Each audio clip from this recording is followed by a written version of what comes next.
JLKM announces candidates for 6 Jharkhand Assembly seats. The Jharkhand Loktantrik Kranti Morcha JLKM, led by Jairam Kumar Mahato, has declared its first list of candidates for the upcoming Jharkhand Assembly elections. Mahato will contest from Dumri, while other candidates include Rohit Kumar Das, Motilal Sarkar, Damayanti Munda, Prem Mardi and Preeti Raj. JLKM aims to focus on local issues such as education and employment, setting itself apart from both the NDA and India alliances.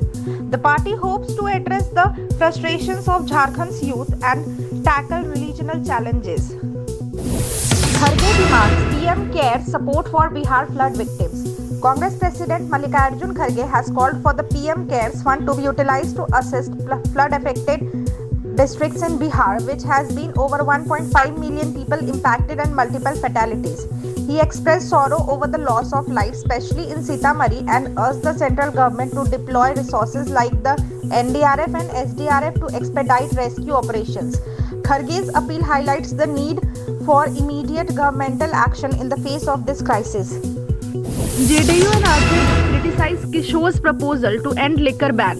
Prashant Kishore's suggestion to end Bihar's liquor ban on Gandhi Jayanti sparked backlash from the JDU and RJD. Kishore, launching his new Jan Swaraj party, called for a review of the policy.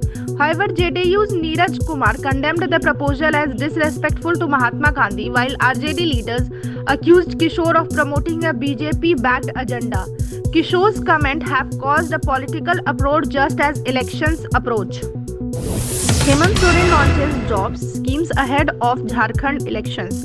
Ahead of the assembly elections, Jharkhand Chief Minister Hemant Soren's government has introduced new infrastructure projects and distributed appointment letters. Major projects include a new transport nagar and a flyover. However, the BJP criticized these initiatives as mere pre-election tactics, arguing that many of these developments were originally initiated by the previous Raghubar Das administration. Soren's government continues to promote development as its key agenda. Nitish Kumar inaugurates JP Ganga Path extension in Patna. Bihar Chief Minister Nitish Kumar inaugurated the extended sections of the JP Ganga Path, easing traffic congestion for Patna residents. The new link roads at Krishna Ghat and Gay Ghat will provide faster connectivity to Ashok Rajpath, reducing time travel. The project is part of Nitish Kumar's broader efforts to improve the city's infrastructure, benefiting thousands of daily commuters.